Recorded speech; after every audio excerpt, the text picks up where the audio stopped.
Do you want to be part of the medical coding industry but don't know how? Well, in this video, I'm going to tell you everything you need to know, so follow me. Hey there, I'm Victoria. I'm a medical coder, auditor, educator, and content creator, and on my channel, I provide tips, tricks, and tutorials to help you be successful in a medical coding career. If you haven't already, highly encourage you to subscribe, hit that notification bell so you can get alerts when I post new episodes. So you're interested in a career in medical coding. Maybe you want to be in healthcare but not have to deal with the patient care side, or maybe you heard this is a really popular work from home job. It is, and you don't need a college degree, which appeals to a lot of people. So let's talk about some of the steps that you have to take in order to become a medical coder and some things that you definitely want to know before you dive in. By the way, if you are looking for my personal recommendation on how you can get started in this career and what school you should go to and train, like in as little as 6 months, like be job ready, you want to sign up for my free masterclass because it gives you that full roadmap. It's the exact same advice that I would be sitting if we were at a coffee shop together as girlfriends. Like, I don't want you to go into student loan debt. I want you to get in as quickly as possible, but I want you to get the right education. I want you to get the right tools, and you're going to find out exactly how to do that by going to medicalcodingmasterclass.com and finding out about the program that I recommend, which is Preppy, or just more about the medical coding industry, things like salary expectations and some of the things that I might not go into as depth in this video. It just takes away all of that guesswork and gives you like those check boxes of you need this, this, this, this, this, and this. I will link it in the description below, so make sure you go and sign up for it. Let's start with what is medical coding. So medical coding is that combination of technology and medical records. Looking through and abstracting all of those different diagnoses, those procedures, those drugs, all the services that a patient had, and translating them into designated code sets. A lot of times we think of it in a billing capacity. In fact, a lot of programs are called medical billing and coding training programs. Sometimes you'll see people listed as a medical billing and coding specialist, but they are kind of two separate things. So while there is a large billing aspect of that, because obviously we have to have the right diagnoses and procedures in order to get reimbursed for those services, there's also a lot of data tracking that goes on. It's through the usage of those codes that we can do things like research how many diabetic patients are in a certain population, how many of those diabetic patients have gone on to develop complications, what sort of treatments are effective in eliminating certain diseases, how we have differentiations between locations where we maybe have a lot of obese patients in one area and don't in the other, and we can look at those even social factors of why that's happening. All of that can be researched through codes. It's a lot harder to do it if we don't have this data coded, if we're just relying on textual narratives. And it really helps across all of the different healthcare platforms and needs that we have to view all of that data in a very efficient manner.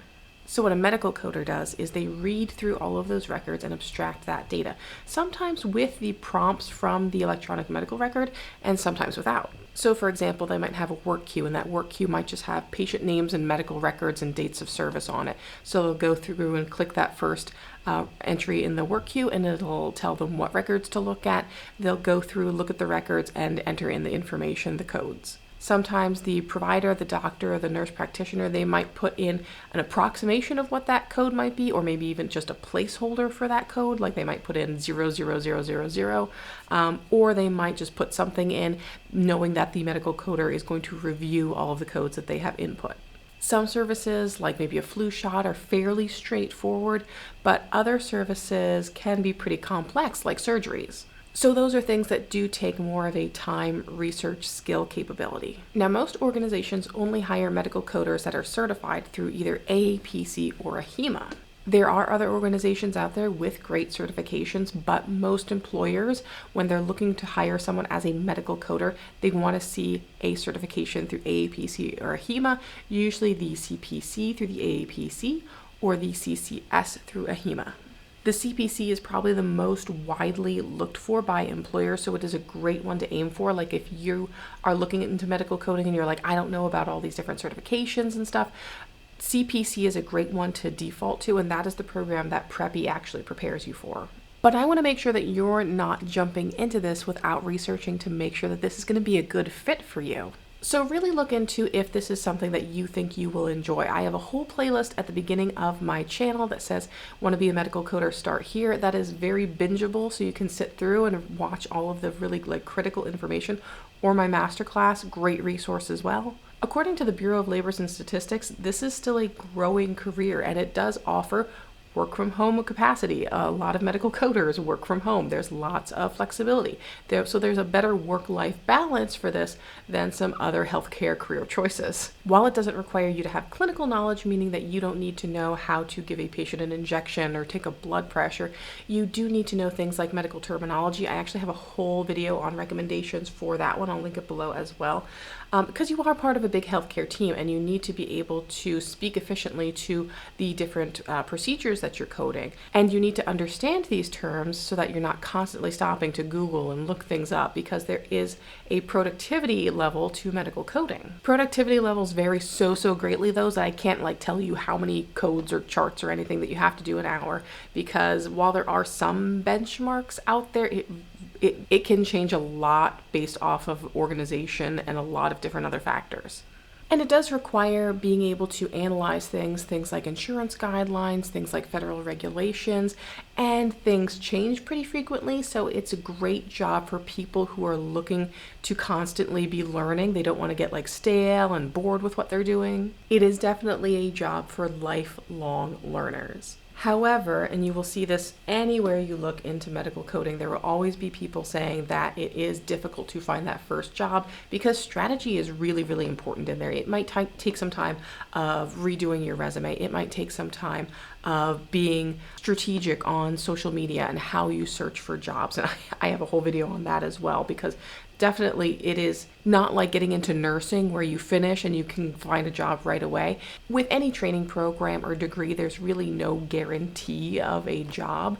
But consider this, there's a lot of people that are out there paying tens of thousands of dollars, spending 4 years on college degrees and still can't find a decent job in their field. So making sure that you're getting into a good training program, making sure that you get certified, that you're doing things like updating your resume, that you're searching the right way. Again, check out that video. Those are really going to be very key. And also things like making sure that you subscribe to this channel and smash that like button. Okay, so now you've researched if this is the right job for you. You figured out what certification and what organization you want to go with. You have gotten training, you've gotten certified, and next, of course, we need to look for a job. You can improve your chances by going directly to healthcare organization or insurance company websites and looking directly on their job listings, because sometimes they don't expand out much if they know people are going to go directly on their website. Also, instead of searching for just things like medical coder or medical coding on sites like Indeed or LinkedIn, search for some of those skills. Search for ICD-10 or search for CPT, and it will bring in all kinds of different jobs that are looking for those job skills but might not necessarily have the title of medical coder. And definitely network, especially if you're with the AAPC. They have lots of local chapters. They'll tell you which one you are automatically assigned to, and that is a great way to network with other coders in your area that know of all those hot job openings. Sometimes they'll even send email blasts or posts on different Facebook groups for the local chapters what job openings they know of, but it's also a great way to network, build those relationships, find out where people work and where are the good places to work and where maybe the not so good places to work. And lastly, make sure you get rid of any apprenticeship status. I have a whole video about the apprenticeship status, but just to quickly summarize, the CPC certification and the COC certification are the only ones that have this apprenticeship status. In order to have the apprenticeship status removed, you need to prove that you have 2 years of experience working with codes, or there's a couple of things you can do to remove 2 years of experience. One is if you go through a training curriculum where you can prove that you have 80 hours of education.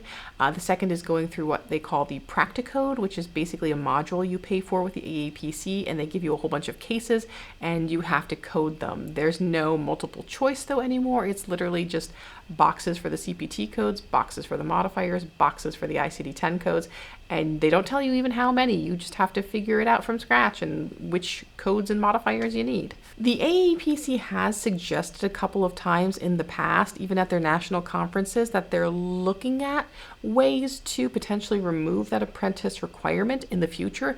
It might be through things like different proficiency modules, but they're not there yet. These are the sort of things with the AAPC that I don't hold my breath on. They'll be nice when they happen, but let's not count on them happening anytime soon. So medical coding is a great way to get into that booming healthcare field. There's always new specialties and things to learn, so even if you get bored with doing, evaluation and management codes, you can go and do OBGYN, or you can go and do cardiology. There's all kinds of different stuff that you can learn. But you do have to be able to work with precision, you have to be able to work efficiently, you have to be proficient with things like research and staying up with your continuing education units that are required to keep your certification. A lot of medical coders love this job because they say it's like being able to put together the pieces of a puzzle. And there is so much growth potential, not just going from specialty to specialty, but also learning different types of coding.